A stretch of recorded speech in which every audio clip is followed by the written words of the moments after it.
మీరు ఏదైతే రైజ్ చేస్తున్నారో క్వశ్చన్ని మగవాళ్ళకి అన్యాయం జరుగుతుంది. మీరు ఇవాళ స్టూడియోలో కూర్చుని ఇంతమందితో మాట్లాడుతున్నారు అంటే అర్థం మీకు విలువిచ్చే, మీరు చేస్తున్న పోరాటానికి విలువిచ్చే మీరు ఇవాళ కూర్చుని జనాలతో మాట్లాడుతూ ఉన్నారు. అయితే ఇక్కడ నేను ఏమంటూ ఉన్నానంటే, మీరు ఆడియో కాల్లో మీరు అంటున్నది ఏంటంటే, ముందు ఆ ఇంట్లోంచి ఖాళీ చేసి వెళ్ళిపో, ఇల్లు లాక్కుంటావా, ఆక్రమించే ప్రయత్నం, అతను మోసం చేసావంటే మీరు ఆ ఫ్యామిలీతో చాలా క్లోజ్ అసోసియేట్గా ఉన్నట్టుగానే అనిపిస్తుంది ఆడియో అంతా. అసలు ఆ కోపం అంతా కూడా రెండు విషయాల్లో. అసలు ఫస్ట్ నాకు అమ్మాయి మీద వచ్చిన కోపం డ్రగ్స్, కొంత కోపం కూడా కాదు, సరే ఏమిట్రా ఇద్దరు అనుకుంటాం, కానీ అమ్మాయిని తిట్టేంత కోపం లేదు. ఓకే, తర్వాత ఏదో ఇల్లీగల్ అఫైర్స్ ఉన్నాయి, సరే అది కూడా వాళ్ళ కానీ కోపం ఎక్కడ అన్నారు, అమ్మని తిట్టింది. ఓకే అండి, అది నేనేమంటానంటే ఒక మొగుడు పెళ్ళాలన్న చోట, లవర్స్ ఉన్న చోట, వీళ్ళ ఫ్యామిలీని వాళ్ళ ఫ్యామిలీని వీళ్ళు కాదు సార్. మీకు వినిపిస్తాను సార్, ఇక్కడ రాజ్ తరుణ్కి లావణ్యకి మధ్య మీకు తెలిసినంతవరకు వాళ్ళిద్దరు భార్యాభర్తలు అనుకుంటున్నారా, లవర్స్ అనుకుంటున్నారా? సార్, రాజ్ తరుణ్తో అంటే పరిచయం గత 7 ఏళ్ళ నుంచి ఉంది. చాలాసార్లు మీడియా ముఖంగా కలుసుకున్నాము, మా ఎఫ్ఎంలో ఇంటర్వ్యూకి వచ్చాడు, ఇద్దరం కలిసి డ్యాన్సులు చేసి. మీరు కాదు, వాళ్ళిద్దరికి. అదే చెప్తున్నా, ఏ రోజు కూడా అసలు ఈ అమ్మాయి పేరు చెప్పాల. కానీ అమ్మాయి మేము 14 ఏళ్ళ నుంచి కలిసి ఉంటున్నాం, మేము ఇద్దరం పెళ్లి చేసుకున్నాం. 14 ఏళ్ళు ఏంటి సార్? సార్ ఇప్పుడు 14 ఏళ్ళు ఉయ్యాల జంపాల సినిమా టైం నుంచి మేము ఇద్దరికి పరిచయం సార్. మంచిదే సార్. ఇప్పుడు 14 ఏళ్ళు కాకపోతే 30 ఏళ్ళు కలిసి ఉండేవండి. 31వ ఏడు నువ్వు ఎవరితోనో అక్రమ సంబంధం పెట్టుకున్నావు అనుకోండి, that it self makes you undeserving candidate to claim him. ఇప్పుడు మన ఇద్దరం మగాళ్ళుగానే మాట్లాడుకుందామండి, మన ఇద్దరం మగాళ్ళ కిందే మాట్లాడుకుందాం. సో మగవాళ్ళ హక్కుల గురించి మాట్లాడేటప్పుడు ఇక్కడ ఒక అమ్మాయిని మనల్ని నమ్మి ప్రేమ పేరుతోనో లేకపోతే మనం పెళ్లి చేసుకుంటామనో మనతో పాటు వచ్చింది. మీరు అన్నట్టు 7 ఏళ్ళు 8 ఏళ్ళు మనతో పాటు ఒకే ఇంట్లో ఉంది. సెక్సువల్గా అమ్మాయిని మనం వాడుకున్నాం సార్. ఆ మాట ఎప్పుడు అన్నది సార్, ఆ మాట ప్లీజ్. లేదా ఒకే ఇంట్లో ఉండి రాజ్ తరుణ్కి లావణ్యకి మధ్య సెక్సువల్ రిలేషన్ ఉండదంటారా? ఉంటుంది, కానీ వాడుకోవడం. ఆ అమ్మాయి వాడుకుంది అనొచ్చు కదా మీరు, ఎందుకనలేదు? మనం వాడుకున్నాం అంటే ఆ అమ్మాయి కష్టపడుతుంది, నువ్వు సుఖపడుతున్నావా? ఇద్దరు సుఖపడుతున్నారు కదా, నువ్వు వాడుకోవడం ఏంటి? అదేనా సబ్స్టెన్సా? అమ్మాయిని ఆబ్జెక్టిఫై చేస్తున్నావా? I strongly object that. ఎందుకంటే ఫోన్ వాడుకోవచ్చు, దీన్ని వాడుకోవచ్చు, పేపర్ని వాడుకోవచ్చు, ఒక సర్వీస్ని వాడుకోవచ్చు. ఒక మనిషిని, ఒక మనసుని ప్రేమిస్తారు సార్, అది ఇద్దరు ప్రేమ. చేసుకున్నంత కాలం ప్రేమ, అయిపోయిన తర్వాత నువ్వు మాత్రమే సుఖపడ్డావు, నేను కష్టపడ్డానంటే నువ్వు వాడుకున్నట్టు. ఆ అమ్మాయికి ఇష్టం లేకుండా పాల్గొంటే రైట్. కానీ వీళ్ళిద్దరు కలిసిన తర్వాత కడుపు వచ్చేది ఆవిడికి కదా సార్. ఆవిడికి కడుపు వచ్చే ఛాన్సే లేదు. Fallopian tubes for removed. Drugs చేసి సిగరెట్లు తాగి మందు తాగి హాస్పిటల్కి వెళ్తే ఇంకా పనికిరావు అనే స్టేజ్లో తీసేశారు. చాలా విశ్వసనీయంగా తెలిసిన సమాచారం. దమ్ముంటే ఆవిడని టెస్ట్ చేయించుకోమని ప్రూవ్ చేయమనండి. ఇప్పుడు హాస్పిటల్ డాక్యుమెంట్ చూపిస్తుంది కదా, నాకు మిస్క్యారేజ్ అంటారా? మిస్క్యారేజ్ కాదు అది, ఈ ఫెలోపియన్ రిమూవ్ చేసినవి మీరు సరిగ్గా చూడండి, అదే అవి. అండ్ ఇంకొకటి ఏంటంటే, ఒకవేళ కనుక ఆ అమ్మాయి అబార్షన్ చేయించుకుంది అంటే ఆ సెక్షన్ పడి ఉండాలి కదా ఎఫ్ఐఆర్లో. చాలా స్ట్రాంగ్ సెక్షన్ అవుతుంది, ఎందుకు పెట్టలేదు? నిజంగానే దమ్ము ఉంటే నీ మాటలో ఆ ఎఫ్ఐఆర్లో 314 or 319 సరిగ్గా I don't remember the name number, abortion కనుక బలవంతంగా చేస్తే, నీకు ఇష్టం లేకుండా నీ మొగుడు అబార్షన్ చేపిస్తే 314 పడుతుంది. నువ్వు పెట్టలేదు.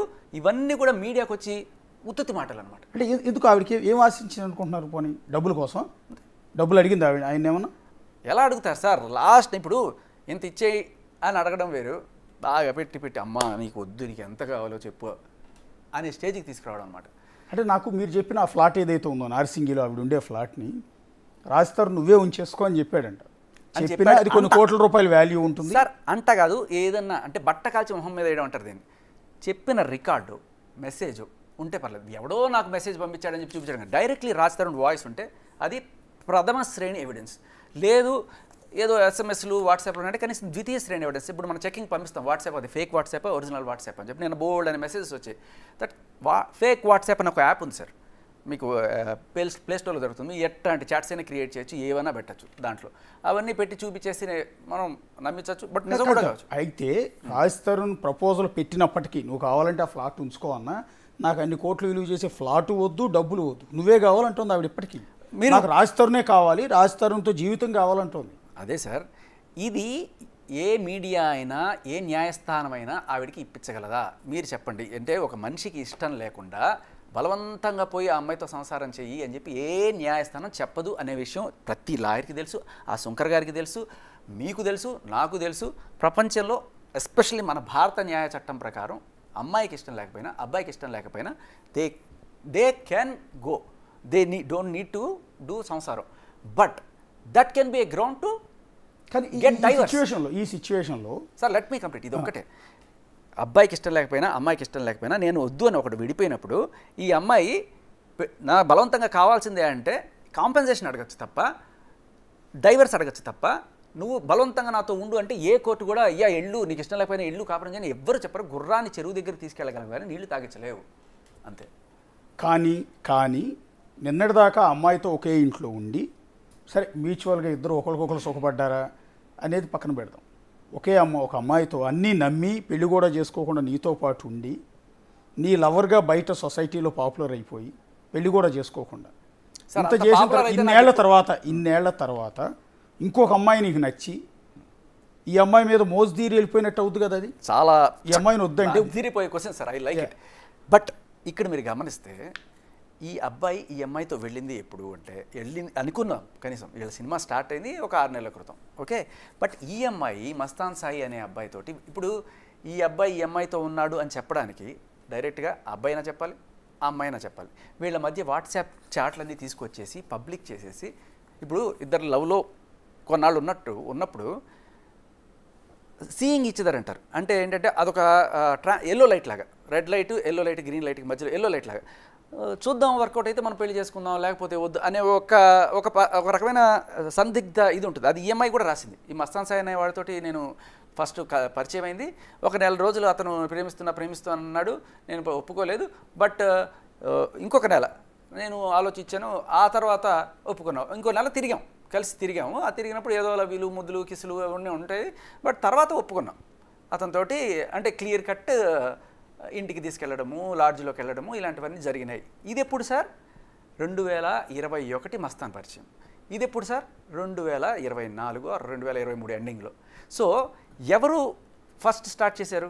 ఈ అమ్మాయి ఆల్రెడీ బ్రేకప్ అయిపోయి అతనితో మూవ్ ఆన్ అయిపోయిన సంవత్సరం తర్వాత కూడా ఇతను వెళ్ళకూడదా?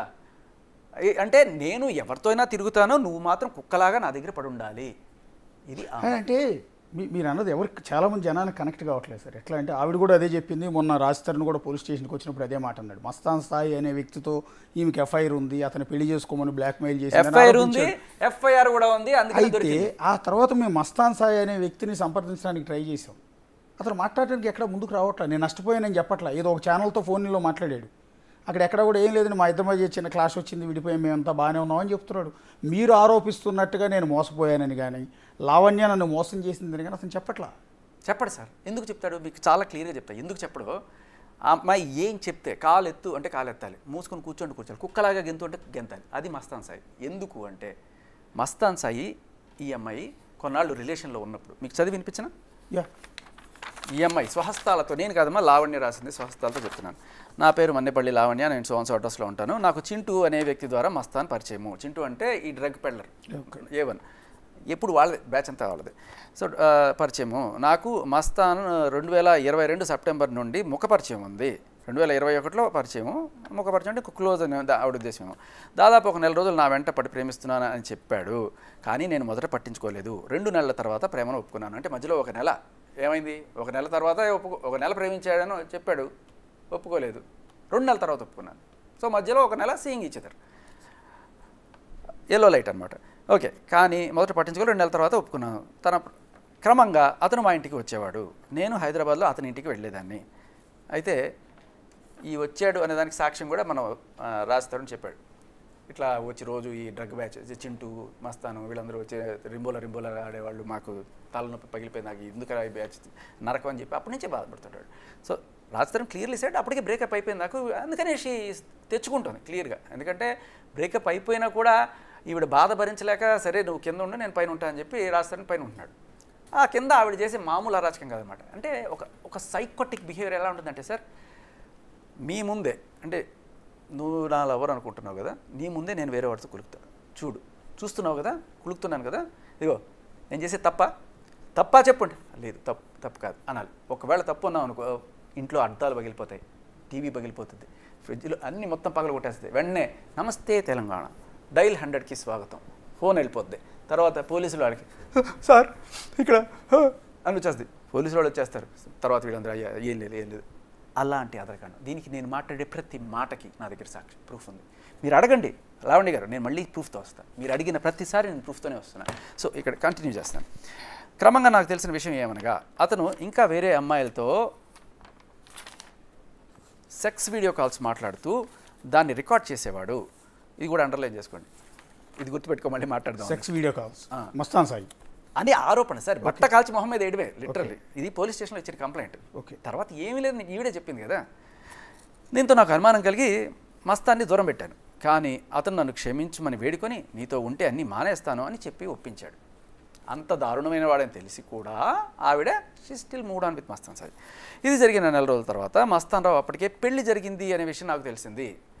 అప్పుడు తర్వాత పెళ్లి జరిగిందని తెలిసిందంట. ఇది చాలా చాలా చాలా ఇంపార్టెంట్, ఇది గుర్తుపెట్టుకోవాల్సింది ఏంటంటే ఈ విషయంపై అతన్ని నిలదీయగా. ఏంటి ఈ విషయంపై అతన్ని నిలదీయగా అంటే నువ్వు నిలదీసావంటే దాని అర్థం ఏంటి? నీకు పెళ్లి కాలేదని నువ్వు అనుకుంటున్నావు కాబట్టే కదా నిలదీసావు. నీకు పెళ్ళైంది అంటే నీకు పెళ్ళైంది కదా అంటాడు వాడు. నువ్వు నిలదీసే హక్కు లేదు నీకు. పెళ్లి కాలేదని నువ్వు అనుకున్నావు కాబట్టే మస్తాన్ సాయిని నిలదీసావు నువ్వు, అంతేనా? అంటే 2023 ఆర్ బిగినింగ్లో జనవరి ఆ టైంకి నువ్వు పెళ్లి కాలేదని నువ్వు ఫీల్ అవుతున్నావు. ఇంకెవ్వరో చెప్పక్కర్లేదు, నువ్వే ఫీల్ అయినట్టు నేను క్లియర్ కట్గా నువ్వు రాసిన సాక్ష్యాలతోనే మాట్లాడుతున్నాను. కాదంటారా అవునంటారా మీరు చెప్పండి. ఇది మస్తాన్ మీద గుంటూరులో పోలీస్ స్టేషన్లో ఇచ్చిన, గుంటూరు పట్టాభిపురం పోలీస్ స్టేషన్ ఇచ్చిన కంప్లైంట్. ఓకే, మస్తాన్ మీద చేసిన ఆరోపణలు. రైట్. సో మస్తాన్ మీద ఆరోపణలు ఆవిడ చేసింది, అది కేసు ఏమైనా కానీ ఆమె స్వహస్తాలతో రాసిచ్చింది మనకే ఆధారం. ఈ కేసులో క్లియర్ కట్గా ఆమె రాసిచ్చిందని కాదంటే నేను అన్ని అబద్ధాలు చెప్తాను. అప్పటికి రాజ్తరుణ్తో కలిసి ఉంటుందండి ఆవిడ. కలిసి ఉండడం అంటే విడిపోయి రాస్తారు నేను చెప్తున్నాడు, విడిపోయాడని చెప్తున్నాడు. బట్ ఈమెం చెప్తోంది ఇక్కడ ఒక మాట, ఇక్కడ దాని చెప్పిన ప్రకారం ఏంటి అంటే ఈవిడికి పెళ్ళి అనేది లేదు, ఎఫ్ఐఆర్ ఉంది. ఎఫ్ఐఆర్లో ఉన్నప్పుడు ఇంకో వాళ్ళతో కూడా ఉంటుంది అనేది కదా ఆవిడ లెక్క ప్రకారం. ఆవిడ లెక్క ప్రకారం కలిసి ఉందామని చెప్తుంది ఇప్పటిదాకా. అంటే ఏంటి, రాస్తాడుతో ఉంటూ నువ్వు ఇంకొకరితో ఉన్నావా? ఇలా ఉంటే సమాజం హర్షించదు. చట్ట ప్రకారం నీ మీద ఏం చర్యలు తీసుకోలేరు. కాకపోతే ఎందుకంటే ఇందాక చెప్పే కదా చట్టం ఎట్లా ఉందో. సో ఇది జరిగిన నెల రోజులకి మస్తాన్ సార్ నిలదీసిన తర్వాత అయితే ఇప్పుడు సపరేట్ అయిపోయాము, ఎవరికి వారు వేరుగా ఉంటున్నాం, విడాకులకు కూడా తీసుకుంటున్నాము అని చెప్పాట. ఓకే, కొత్త జీవితం నాతో ఆరంభించాలి అనుకుంటున్నాను కూడా చెప్పాడు. సో అది కూడా ఓకే అయిపోయింది. ఇదిలో ఉండగా ఒకరోజు మస్తాన్ రావు తన చెల్లి పెళ్ళి పలానా డేట్న 23వ తేదీ గుంటూరులో జరుగుతుంది అని చెప్పి వచ్చి శుభలేఖ ఇచ్చాడు, నన్ను రమ్మని అడిగాడు. ఆ రోజున నేను గుంటూరు వెళ్ళాను. సో 22వ తేదీ ముందుగానే వెళ్ళిపోయింది. 22 నుంచి 31 దాకా గుంటూరులో రాయల్ లాడ్జ్లో ఉన్నారు. ఒకటే రూమ్లో ఇద్దరు ఉన్నారు. ఓకే, ఆ లాడ్జ్లో ఉండి కొట్టుకున్నారు, తిట్టుకున్నారు, డ్రగ్స్ లేకపోతే మందు ఏదో అయింది, మొత్తం అయింది. కరెక్ట్గా లాస్ట్ డేన వీళ్ళిద్దరూ కొట్టుకున్నారు. అది కొట్టుకోవడం అంటే ఈ అమ్మాయికి బేసికల్లీ బూతులు తిట్టే అలవాటు, మామూలుగా అమ్మని నాన్నని తిడుతుంది అనమాట. ఓకే, అది కూడా మామూలుగా కాదు, అది కూడా నాకు ప్రూఫ్ ఉంది క్లియర్ కట్గా. అది ఎంత దారుణమైన బూతులు తిడుతుంది అంటే ఇంకా భరించలేక ఇప్పుడు రాస్తాను అనుకోండి, ఎంత తిట్టినా కూడా ఎందుకులే నా కెరీర్ పాడవుతుంది, నాకు భయం అని చెప్పి చేస్తాడు. రాత్రికి తెలిసి ఏం జరుగుతుందో వెంటనే డైల్ తెలంగాణ 100 పోలీసు, తర్వాత బయటికి వెళ్ళి బట్టలు చింపుకోవడం, నన్ను అన్యాయం చేశాడని చెప్పి ఈ డ్రామా అంతా క్రియేట్ చేసేసి ఎవడైనా భయభ్రాంతులకు గురైపోవాల్సిందే. సో ఈ మస్తాన్ సాయి కూడా చూశాడు కానీ ఐఎమ్ నాట్ ఎట్ హామీ, ఐఎమ్ టైగర్ అని చెప్పి గట్టిగా 4 దెబ్బలు వేసాడు. దెబ్బలు వేసిన తర్వాత నన్నే కొడతావా, ఇప్పుడు కావాల్సిన సాక్ష్యాలు కూడా ఉన్నాయి, ఏదో దెబ్బలు రక్తాలు చెడు కొట్టుకున్నారు. ఆమె కూడా వీడిని కూర్చేసి అంతా అయింది. తర్వాత వెళ్ళి పోలీస్ కేసు పెట్టింది. ఈ విధంగా ఉండగా 31వ తేదీ పొద్దున్న మస్తాన్ 6 గంటలకి నేను ఉన్న హోటల్కి వచ్చాడు. నాతో బాగా గొడవపడ్డానికి కారణం ఏంటంటే ఈవిడ నన్ను పెళ్లి చేసుకోమని అడిగింది. ఓకే, ఈవిడికి పెళ్ళి అయితే పెళ్లి చేసుకోమని ఎలా అడుగుతుంది? ఇది ఇంకో proof that she feels that she is not married. ఆవిడికి నిజంగా పెళ్ళైనట్టు సాక్ష్యం లేదు, దేవుడే సాక్షి, తాళి కట్టాడు, ఇవన్నీ కూడా చల్లవు కదా. But her self shows she is not married. నాతో బాగా గొడవపడ్డారు. రాయడానికి చెప్పడానికి వీల్లేని బూతులు తిట్టాడు. పాపం ఆవిడికి బూతులు అంటే అస్సలు పడదు పాపం. నా చేతులు, మోకాళ్ళు, కడుపు అన్ని మర్మాంగాలంతా గుద్దేశాడు. ఒళ్ళంతా ఎక్కడ పడితే అక్కడ చేతులతో కొట్టాడు, మెడ పట్టుకుని ఇంకా అంటే ఏ సెక్షన్లు పడతాయో దానికి తగ్గట్టుగా మొత్తం అరాచకం. అంటే ఇంత తగిలితే ఇంత. తర్వాత మానభంగం చేశాడు అని కూడా పెట్టింది. ఓకే, తర్వాత చేశాడు పెట్టారు రేపు. మరి షీ నోస్ ఎవ్రీథింగ్. అంటే మగాడిని నీస్ మీద తీసుకురావాలంటే ఏ సెక్షన్స్లో పెట్టాలి, 376 ఇవన్నీ పెడితే ఇంకా ఇది చేస్తాను. ఎందుకంటే నేను అబద్ధం చెప్పట్లా, ఆవిడే మాకు ఏం లేదండి ఉత్తుని అని చెప్పి ఉత్తుతి కేసు అన్నప్పుడు ఇంత దారుణమైన కంప్లైంట్ పెట్టి ఇప్పుడు మేము దాని కాంప్రమైజ్ కేసు వేసామండి. కాబట్టి చెల్లదు. ఆ కేసు చెల్లకపోవచ్చు, నువ్వు రాసిచ్చిందైతే చెల్లుతుంది కదా. సో తర్వాత ఆయన ఫోన్ చేశాడట, నేను సమస్యలు పడిపోయాను. తర్వాత నా ఫోన్లు 2 తీసుకొని అవి 2 ఫార్మాట్ చేసేసట. సడన్గా ఇది సింక్లో లేదు కదా, మీకు గమనించాలి. ఇందాక ఏం చెప్పానంటే సెక్స్ వీడియో కాల్స్ మాట్లాడేవాడు అని చెప్పింది కదా, పోలీసులు అడుగుతారు కదా ఏది ప్రూఫ్ అని. ఫార్మాట్ చేసేసాడు, నా దగ్గర సాక్ష్యం లేదు. బట్ట కాల్చి మీద వేసేస్తాం అంతే. సాక్ష్యం అడిగితే ఇలా చెప్తాం అనమాట. ఇలా అంటే చావు తెలివితేటలు అనమాట ఇవన్నీ. ఇది జరిగి అనగా సుమారు 11 గంటల ప్రాంతంలో నాకు తెలివి వచ్చింది, కానీ ఓపిక లేక ఇంకా తర్వాత ఇళ్ళని కేసు పెట్టాను, ఇవంతే ఉన్నాయి. లాస్ట్ మళ్ళీ రాసిందండి, ఇదంతా ఇక జాగ్రత్తగా మీరు కావాలంటే గట్టిగా చూపించండి. ఇదంతా నన్ను పెళ్లి చేసుకోవాలని అడగడంతో మస్తాన్ నన్ను అడ్డు తొలగించుకోవాలని పథకం ప్రకారం తుదముట్టించాడు. ఇది చాలా చాలా అండర్లైన్ చేసుకోవాల్సి, వినాల్సిన అందరూ చెవులు పెద్దవి చేసుకోవాల్సినది. పథకం ప్రకారం నన్ను అడ్డం తప్పించుకోవాలని రాజ్ తరుణ్, మాల్వి మల్హోత్రా కలిసి నన్ను డ్రగ్స్ కేసులో ఇరికిచ్చారు. ఇగో నన్ను పెళ్లి చేసుకోవాలని అడగడంతో పథకం ప్రకారం అడ్డు తప్పించుకోవాలని తుదముట్టించాలని ప్లాన్ చేశాడు. సో బేసికలీ ప్రతి ఒక్కడు కూడా పథకం ప్రకారం నన్ను ఇది చేస్తాడు. ఇక్కడతో ఆగలేదు సార్ ఈవిడ. దీనికి కూడా నేను ప్రూఫ్ తీసుకొస్తాను, మీరు అడగండి నేను తీసుకొస్తాను. ఇక్కడ ఈవిడ కేసు పెట్టింది, పెడితే పోలీసులు ఏం చేస్తారు? ఇప్పుడు ఈ కంప్లైంట్ లెటర్ మీరు పోలీస్ స్టేషన్ నుంచి తెచ్చారా? సార్ నా సోర్సెస్ నాకు ఉన్నాయి. అదే no I can't reveal my sources. అంటే నేనేది కాసేపు నాకు ఒకవేళ ఆవిడ మాట్లాడితే ఇది కాదు, ఇది శేఖర్ భాష పుట్టించింది, ఆయనే రాసి తీసుకొచ్చాడంటే ఫేక్ లెటర్ అయి ఉంటుంది. అలా అయితే నేను మొత్తం పంపిస్తాను మీకు. ఇది కీలకమైంది యాక్చువల్లీ. శేఖర్ భాష చెప్పాడని కాదు, కానీ బేసిక్గా ఒక ప్రూఫ్ ఆఫ్ ఎవిడెన్స్ ఒక డాక్యుమెంట్ తీసుకొచ్చి చూపిస్తున్నారు కాబట్టి ఇక్కడ మీకు చెప్తూ ఉన్నాం. శేఖర్ భాష చెప్పిన దాంట్లో ఆయన చేసిన ఆరోపణలో ఒక ఇంట్రెస్టింగ్ ఉంది. ఇప్పుడు ఏదైతే రాజ్ తరుణ్ మీద ఆవిడ ఆరోపణలు చేస్తూ ఉన్నారో, ఆ రోజు మస్తాన్ సాయి మీద ఈ కంప్లైంట్ 3 పేజీల, ఈ 4 పేజీల కంప్లైంట్ లెటర్ కూడా టోటల్గా మస్తాన్ సాయి అనే వ్యక్తి మీద గుంటూరు పట్టాభిపురం పోలీస్ స్టేషన్లో లావణ్య ఇచ్చిన కంప్లైంట్. ఆ కంప్లైంట్ మొత్తాన్ని ఇప్పుడు శేఖర్ భాష చదివి వినిపించారు మీ అందరికీ. ఎందుకు అంటే అర్థం కావాలి అన్న ఉద్దేశంతో. ఇందులో లాస్ట్ లైన్ ఆయన చెప్పింది నాకు కూడా ఇంట్రెస్టింగ్ అనిపించింది, బహుశా మీకు కూడా అనిపిస్తుంటుంది. ఇదంతా నన్ను పెళ్లి చేసుకోవాలని అడగటంతో నన్ను అడ్డు తప్పించాలని పథకం ప్రకారం తుదముట్టించాలని మస్తాన్ వాళ్ళు అమ్మా నాన్నలతో కలిసి ప్రయత్నం చేశాడు. నన్ను నా కుటుంబాన్ని చంపేస్తానని బెదిరించి మానసిక క్షోభకు గురి చేస్తున్నారు. కావున తమరు పై నేరస్తులను విచారించి నాకు తగిన న్యాయం చేయమని ఈ అర్జీ ద్వారా విన్నవించుకుంటున్నాను అంటూ బహుశా ఇది డేట్. సార్ ఇది మీరు అడిగారు కదా పోలీస్ ప్రూఫ్. ఎగ్జాక్ట్లీ ఆవిడ ఇచ్చిన కంప్లైంట్ మానభంగం చేశాడని ఎక్కడ రాశారని చూపిస్తాను. మానభంగం రాశారు. ఓకే, మానభంగం కూడా చేశాడు అనేది మస్తాన్ సాయి మీద ఆవిడ ఇచ్చిన కంప్లైంట్. సో ఇప్పుడు మరోసారి రాజ్ తరుణ్ మీద ఎందుకు కంప్లైంట్ ఇచ్చారు?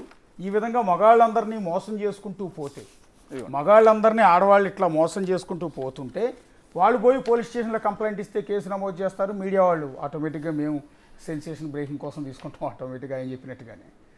ఆడవాళ్ళు వస్తే ఆటోమేటిక్గా ఆడవాళ్ళు తప్పు చేసి ఉండరు అన్న ఉద్దేశం సహజంగా ఉంటుంది. మహిళా పక్షపాతుల కింద ఆటోమేటిక్గా మగాళ్ళు, మీడియా ఛానల్స్, పోలీసులు ఉంటాయి కాబట్టి తీసుకొస్తాం, ఖచ్చితంగా వాళ్ళ వాయిస్ వినిపిస్తాం. ఇవాళ శేఖర్ భాష రైజ్ చేసిన ఒక కీ పాయింట్, ఆ పాయింట్ కోసమే ఇవాళ శేఖర్ భాషని స్టూడియోలో కూర్చోబెట్టారు. మగజాతి తరపున, ఆడవాళ్ళ చేతుల్లో మోసపోతున్న మగజాతి తరపున పోరాడటానికి ఒక ఆర్జే, ఒక శేఖర్ భాష ఇవాళ ముందుకొచ్చి వాళ్ళందరి తరపున పోరాటం చేస్తున్నాను అని అంటూ ఉన్నారు. సో అందులో భాగంగానే వాళ్ళ లావణ్య మీద, అంటే రాజ్ తరుణ్ తరపున లావణ్యం మీద తన పోరాటాన్ని మొదలుపెట్టారు. ఆల్రెడీ ఒక మహిళ చేత, ఒక యువతి చేత ఆయన మోసపోయి పోలీస్ స్టేషన్ చుట్టూ తిరుగుతున్నానని చెప్తున్నారు. ఇప్పుడు రాజ్ తరుణ్ కూడా నా మాదిరిగా మోసపోతున్నాడు కాబట్టి నేను రాజ్ తరుణ్ తరపున అండగా నిలబడి పోరాటం చేస్తున్నానంటూ ఉన్నారు. ఇది ఎఫ్ఐఆర్ కాపీ కూడా చూపిస్తున్నారు.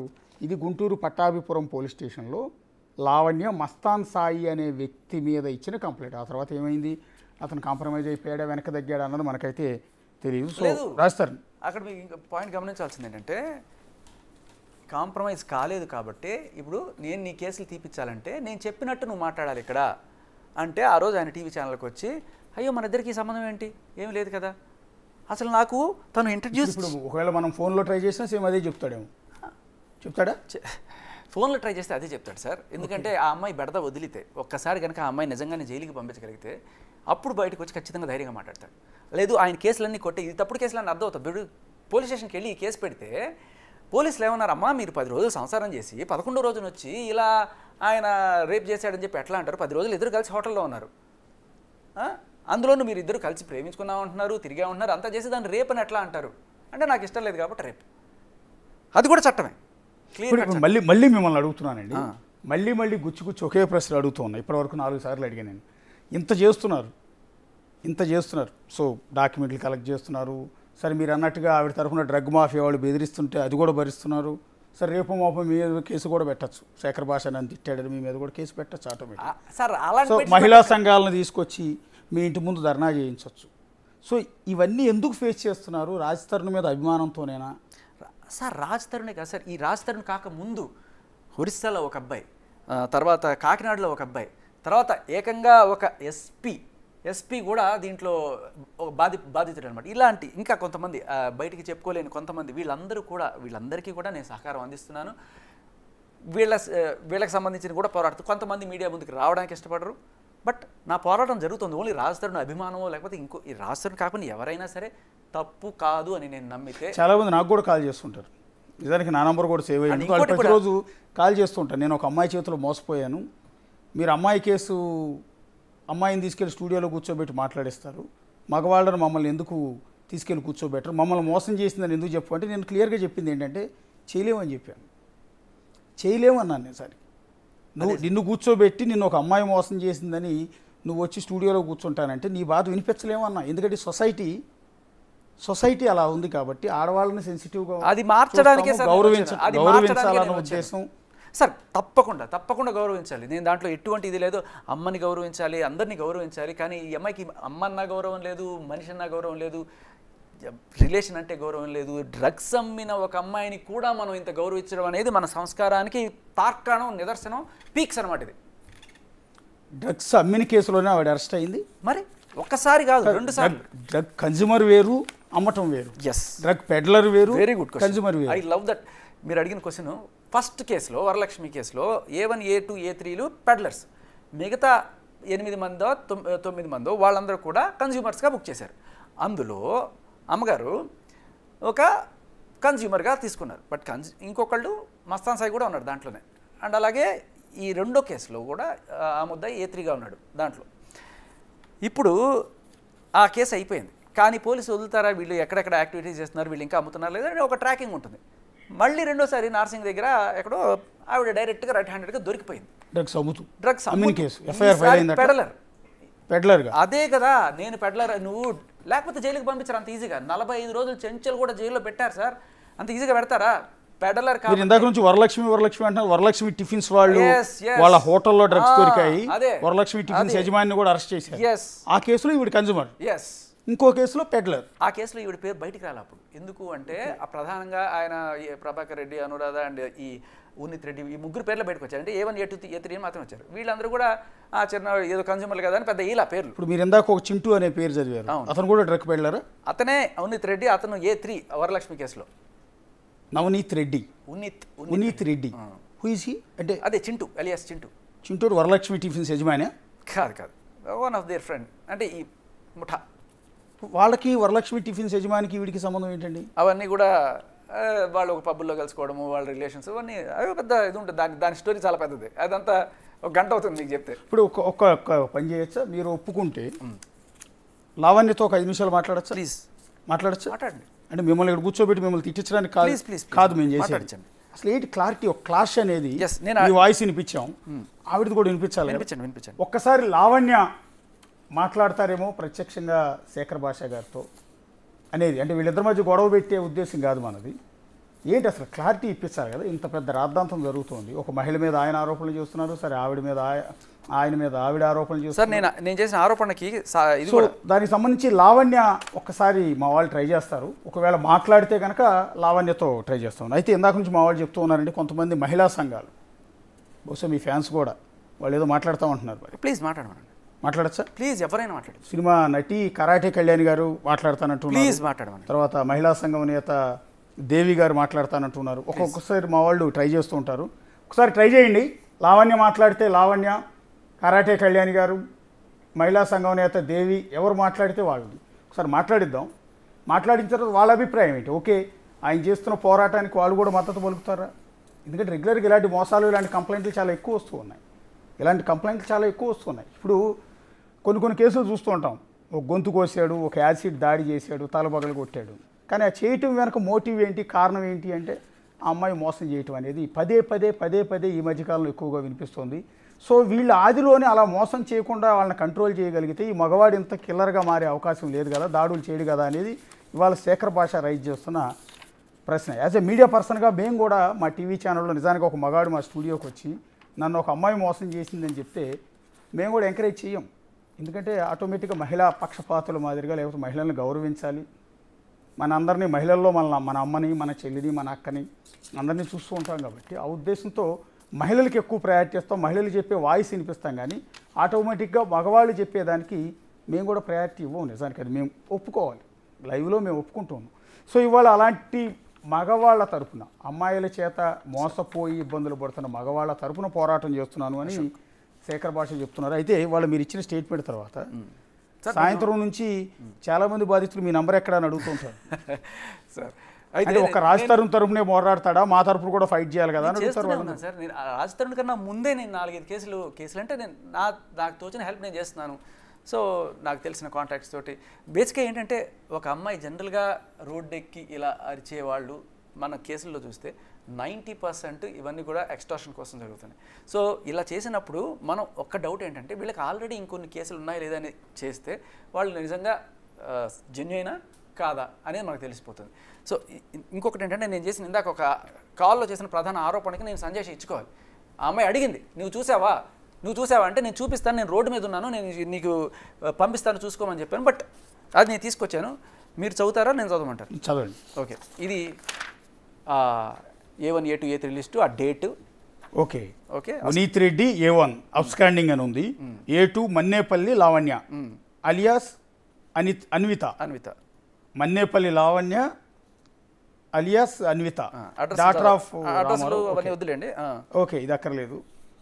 The accused A2 has been arrested 29/1/2024 అంటే ఈ నెల జనవరి 29 ఈ సంవత్సరం జనవరి 29వ తేదీ ఆవిడ అరెస్ట్ అయ్యారు మధ్యాహ్నం 1 గంటకి and produced before the honourable court. అంటే A2 అంటే ఇక్కడ మన్నేపల్లి లావణ్య అరెస్ట్ అయ్యారు. ఇది డ్రగ్ అమ్మిన కేసు, పెడ్లర్గా అదే డ్రగ్ అమ్మిన కేసు, కన్జ్యూమర్ని బేసిక్గా అరెస్ట్ చేసిన సందర్భాలు లేవు. సో ఇక్కడ అసలు సెషలైన విషయం ఓకే ఆవిడ కన్ఫెషన్, నేను కన్ఫెషన్ ఇచ్చాను అని అడిగింది క్లియర్గా. The accused in her confession అంటే ఆవిడ చెప్పిన అది పెద్ద మనుషుల సమక్షంలో ఆవిడ ఇచ్చిన confession stated that they are native of Vijayawada, Andhra Pradesh. About 15 years back, they came to Hyderabad and staying in Patancheru village. The accused studied hotel management course. Since then, the accused along with her brother Karthik are staying in their cousin brother's house at so-and-so Kokapeta. Presently, the accused learning... For more videos like this, subscribe Big TV channel.